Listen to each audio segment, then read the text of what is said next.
Ya, muy bien. Esta mañana, acostumbrado a las mañanas, quisiera decirles, hermanos, para comenzar, que nos hemos reunido con un objetivo.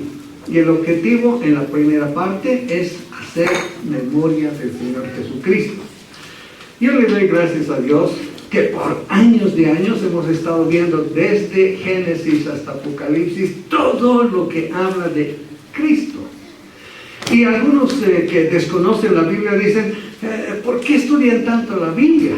Porque, y nosotros llegamos a una conclusión, que si hay una sola frase que poner a toda la Biblia es Cristo. Y si quieren aumentar algo, Cristo es el Salvador, es el único, ¿sí? Desde Génesis, hermanos, hasta Apocalipsis, la palabra de Dios nos habla de Jesucristo. Esta mañana, esta noche, nuevamente mi costumbre, quisiera que todos abran sus Biblias. No vamos a poner aquí porque quiero que ustedes espero que hayan traído sus Biblias. No importa si son Biblias digitales, que vale, a veces las digitales para mí tienen un valor adicional, porque puedes cotejar inclusive muchas versiones al mismo tiempo, ¿no? Y ver si esto te aclara. Y hay pasajes en la Reina Valera que por el lenguaje que se utiliza no son muy claros, pero cuando vas a una traducción actual, queda clarísimo, ¿no? Entonces, quisiera que abramos nuestras Biblias en Mateo 26, 20 al 30. Voy a dar lectura a ese pasaje. Y de ahí vamos a sacar una lección, 3 lecciones en sí, que nos hablen de lo que Él había establecido. Mateo 26, 20 al 30, dice así: Cuando llegó la noche, se sentó a la mesa con los 12. Y mientras comían, dijo: de cierto os digo, que uno de vosotros me va a entregar. Y entristecidos en gran manera, comenzó cada uno de ellos a decirle: ¿soy yo, Señor? Entonces él respondiendo dijo: el que mete la mano conmigo en el plato, ese me va a entregar. A la verdad, el Hijo del Hombre va según está escrito de él, mas ay de aquel hombre por quien el Hijo del Hombre es entregado. Bueno le fuera a ese hombre no haber nacido. Entonces respondiendo Pedro, no, Mateo, tampoco, respondiendo Judas, hermanos, imagínense, el que le entregaba dijo: ¿soy yo, maestro? Le dijo: tú lo has dicho.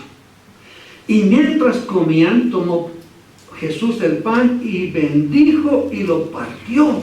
Y dio a sus discípulos y dijo: tomad, comed, esto es mi cuerpo. Y tomando la copa, habiendo dado gracias, les dio diciendo: bebed de ella todos, porque esto es mi sangre del nuevo pacto, que por muchos es derramada para remisión de los pecados. Y os digo que desde ahora no beberé más de ese fruto de la vid hasta aquel día en que lo beba nuevo con vosotros en el reino de mi Padre. Y cuando hubieron cantado el himno, salieron al monte de los olivos. Que el Señor bendiga esta porción de nuestros corazones, hermanos. Amén. Muy bien, qué lindo saber que hemos venido a hacer memoria del Señor Jesucristo. Ahora vamos a meditar en este pasaje y vamos a ver algunos elementos que han salido de la lectura de este pasaje. Hermanos, ¿se acuerdan ustedes cuando el Señor Jesucristo se transfiguró delante de sus 3 apóstoles? ¿Qué dijo Pedro? Qué bueno que estamos aquí, Señor. Haremos 3 enramadas.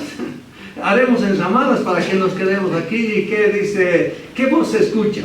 ¿La voz de Cristo? No, se escucha la voz del Padre.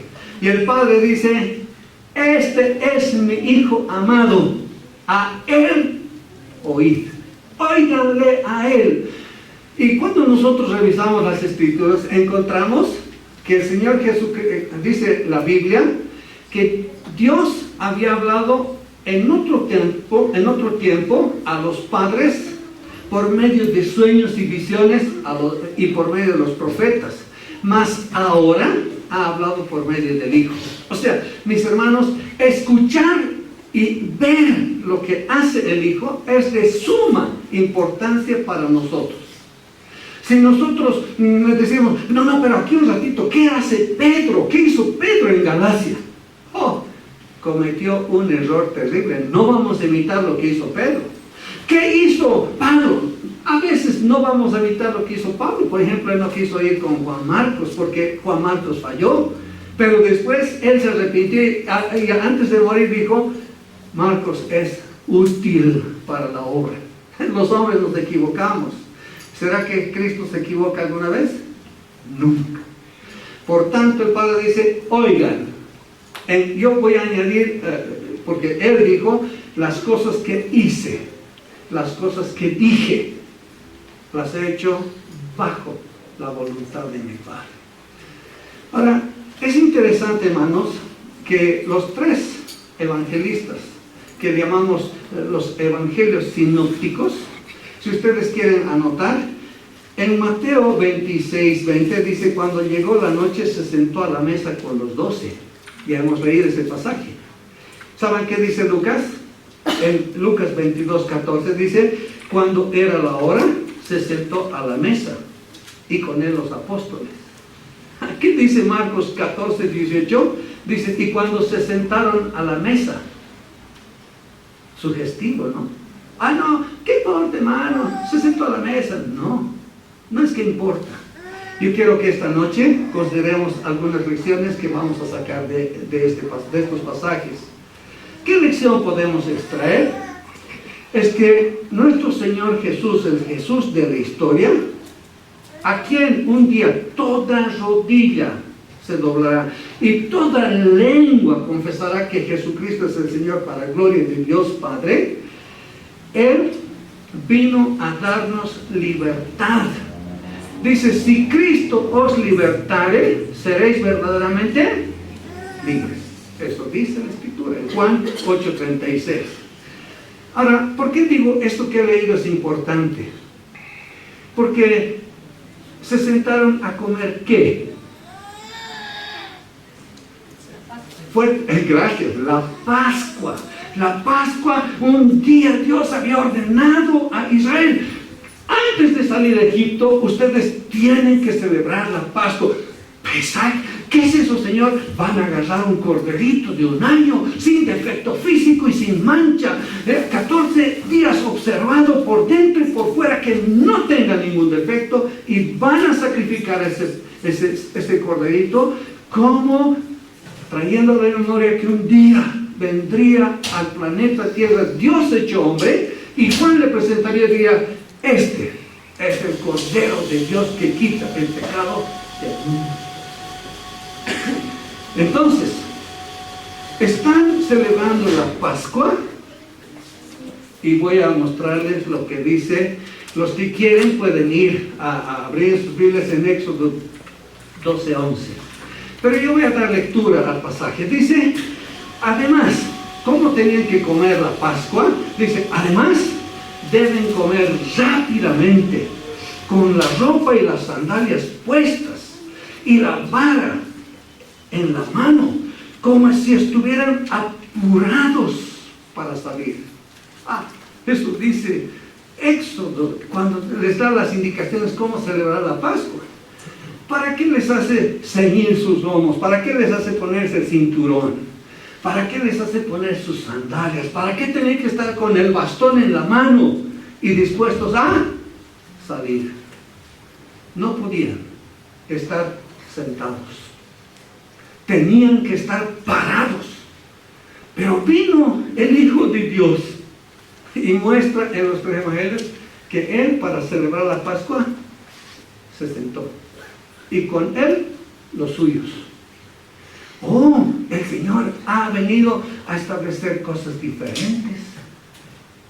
Por tanto, mis hermanos, todos nosotros que nos reunamos para alabarle al Señor, lo que sí tenemos que traer es un corazón agradecido, un deseo de alabarle y bendecirle.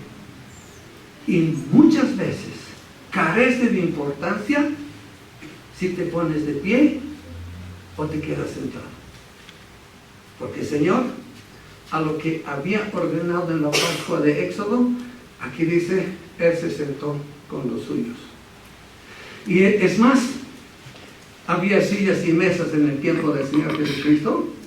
Cuando dice se sentó, ¿qué está diciendo? Casi como que estaba echado, recostado así, y celebraron la Pascua. Entonces el Señor va a mostrarnos cómo nosotros debemos con libertad alabarle al Señor. ¿Sí? Eso es para comenzar. Pero en esto no vamos a centrarnos demasiado, sino pasamos a la segunda lección.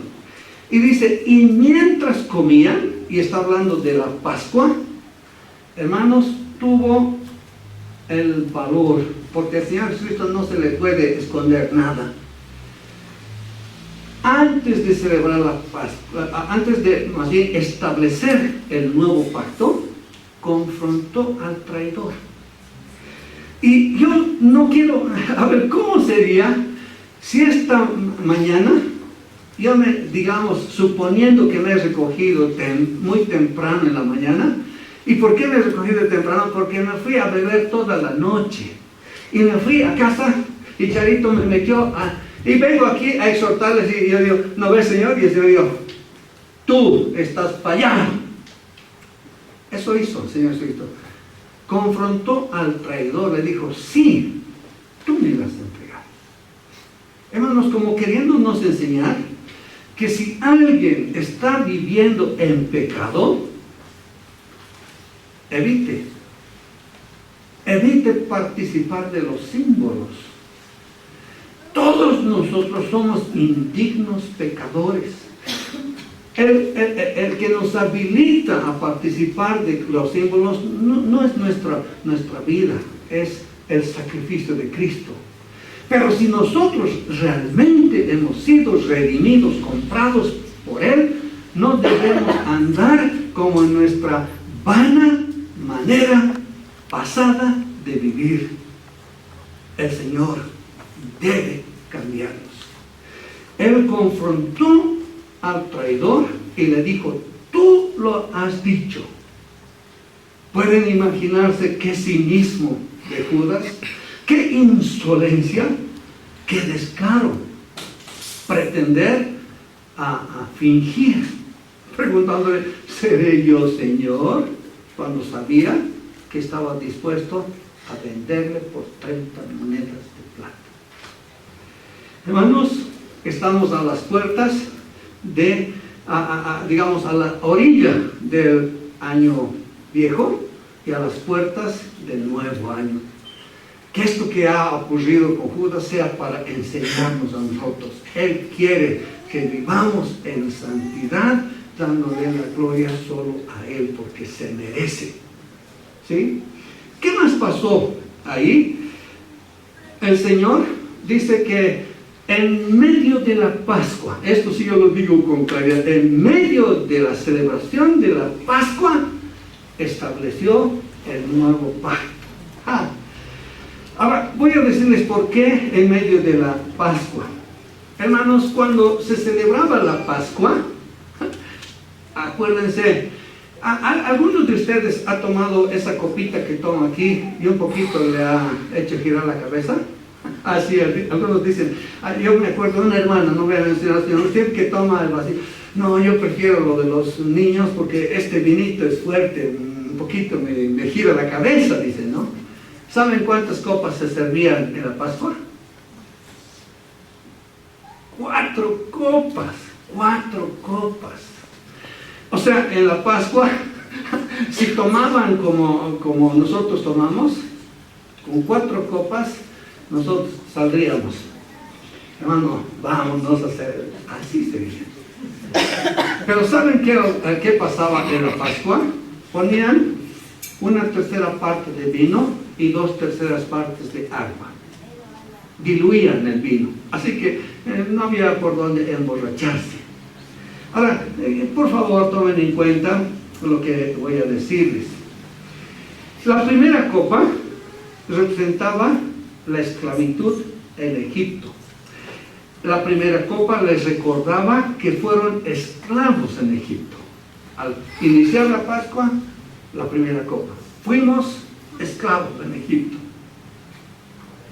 Y a ver, un poquito yo quisiera ayudar, que todos juntos recordemos de dónde nos ha sacado el Señor. Fuimos esclavos, hacíamos cosas malas, nos deleitábamos en nuestros delitos, nos enorgullecíamos de pecar de una u otra manera. Primera copa, fuimos esclavos. La segunda copa era la copa de la liberación. Esto quería decir que ellos tenían que traer a su memoria, con la primera copa fuimos esclavos, ahora vamos con la segunda copa. Fuimos liberados de esa esclavitud. Y cuando fuimos liberados, nunca más a Egipto. Vamos a ir a la tierra prometida. Qué interesantes lecciones trae la Pascua para nosotros. Nosotros también cuando venimos hacemos memoria de que fue nuestro pasado y fuimos liberados por su gracia y ahora somos libres. Si Cristo nos libertare, seremos verdaderamente libres. ¿Qué significaba la tercera copa? No les voy a decir sino hasta que sea el momento apropiado. Pero ¿saben qué significaba la cuarta copa? Hermanos, la cuarta copa es la copa del juicio o del sufrimiento. Ir por la tierra, ir a conquistar la tierra prometida, no era cosa de niños. Tenían que sufrir. Tenían que pasar por tiempos difíciles. Tenían que padecer. Y a veces estaban por morir de sed. A veces estaban de hambre. Y por esa razón renegaban contra Dios. Y decían, Dios no va a proveer. ¿Y saben qué, mis hermanos? Esas copas representan a plenitud lo que Jesucristo tuvo que pasar. ¿Y saben qué? El Señor Jesucristo no bebió en esa Pascua la cuarta copa. Él llegó en el día de la Pascua, la última Pascua que se celebró por el Señor Jesucristo y sus apóstoles. Él llegó a esta copa. 1 Corintios 10:16. ¿Qué dice? Dice así.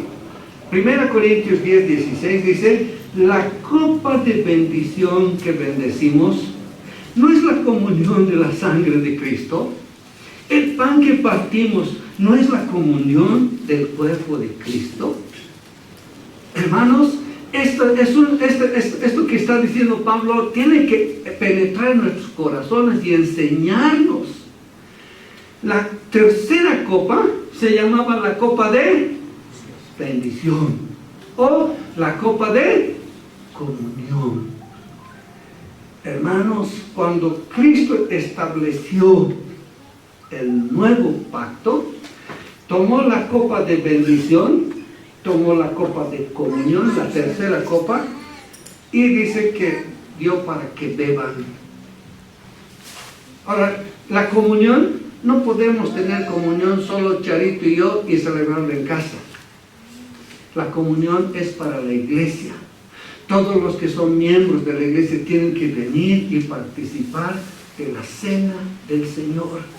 Es un privilegio que Jesucristo, Dios hecho hombre, nos concede a cada uno de aquellos que ha sido redimido, a cada uno de aquellos que ha sido liberado de la esclavitud del pecado. Y él no bebió la cuarta copa. Miren, yo se los voy a leer. En Mateo, ahí mismo 26:39, él después de cantar el himno, se aleja, va al huerto de Getsemaní. Ahí reúne a sus discípulos y dice, quédense aquí. Yo voy un poco más allá y oren por mí. Y cuando el hijo va a hablar con su padre, dice lo siguiente, Mateo 26, 39. Yendo un poco más adelante, se postró sobre su rostro, y orando y diciendo, Padre mío, si es posible, pase de mí esta copa, pero no sea como yo quiero, sino como tú. ¿Qué pasó con la cuarta copa? La copa de juicio. No la bebió en la Pascua, la bebió en la cruz. Ahora, no bebió literalmente, sino fue enjuiciado, condenado injustamente, clavado sin que haya cometido ningún pecado, por ti y por mí. Ahora, miren lo que dice a continuación en el versículo 42, hemos leído el 39, el 42, dice,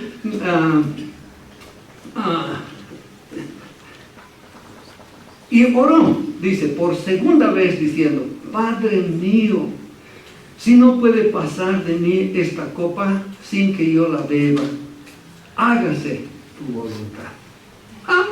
¿Qué tal? Estás suplicando. ¿Eso es todo? No. Miren el versículo 44. Y oró por tercera vez diciendo las mismas palabras. Y él bebió la copa de juicio, de sufrimiento por nosotros. Hermanos, cuánta tristeza embargaba su ser. Cuánto dolor acumulado en su ser, de tal manera que él dice, mi alma está muy triste hasta la muerte. Versículo 38. Pero ¿saben qué sobresale de aquí? La sumisión, la rendición absoluta que mostró a la voluntad de su Padre. Y lo hizo por amor a nosotros.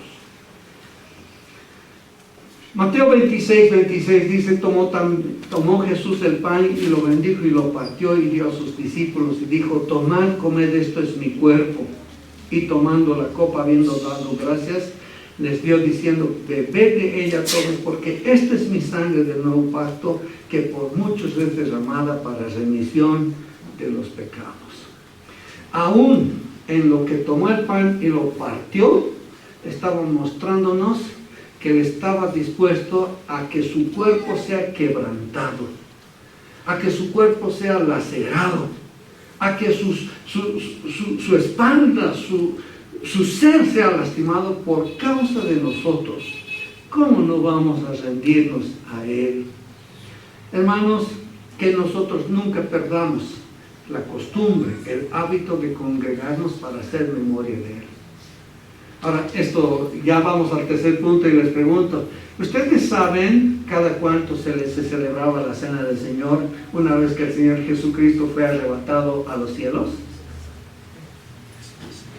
Cada semana, dice el Hechos 2:46, escuchen, y perseverando unánimes cada día en el templo y partiendo el pan en las casas, comían juntos con alegría y sencillez de corazón.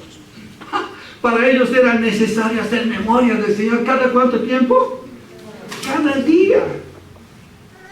Y ya más allá, ¿por qué nosotros celebramos cada primer día de la semana?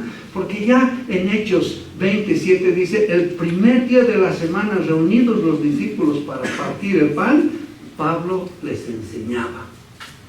Hoy en día, muchas iglesias han cambiado los hábitos, han dicho, no es necesario cena del Señor. Ya no es necesario oraciones. Nos reuniremos a la escuela dominical y que sea más tiempo de alabanza, un poquito de meditación, una lectura y listo. No vamos a hacer así. Al terminar este año y comenzar el nuevo, todos vamos a concentrarnos. Queremos hacer tu voluntad, Señor. Tus ordenanzas las vamos a respetar hasta que tú vengas. Y dice el versículo 29, les digo que no volveré a beber vino hasta el día en que beba con ustedes el vino nuevo en el reino de mi Padre. Es tiempo, este es el tiempo, diré más bien, en que nosotros debemos hacer memoria de Él, llenarnos del deseo de agradarle y bendecirle, y esperar con expectativa ese bendito día, cuando no sea un hermano que parte el pan, no sea un hermano que reparte el vino, que sea el mismo Señor, que diga, bebamos esta copa de bendición. Y ese día, mis hermanos, está muy cerca. ¿Cuánto no quisiera decirles, hermanos, que las cosas que estamos viendo? Una hermana me mandó una noticia de YouTube y me quedo sorprendido de saber que hay una boda que se va a celebrar el año 24. Una mujer se está casando con un holograma. Y las personas que han escuchado, se está casando, yo me like. Y dice que han llenado millones de personas. Es que él, ese holograma, está de acuerdo a mí. Yo le digo, haz esto, lo hace. Y me llena, satisface mi corazón. Y todos están dando like. Y yo le dije, la Biblia en Daniel 12:2 dice, la ciencia aumentará. Y cuando yo era muchacho en los años 70, 80, la ciencia aumentará. Dice que va a haber alguien que va a poner sello en la mano o en la frente. Uy, para nosotros.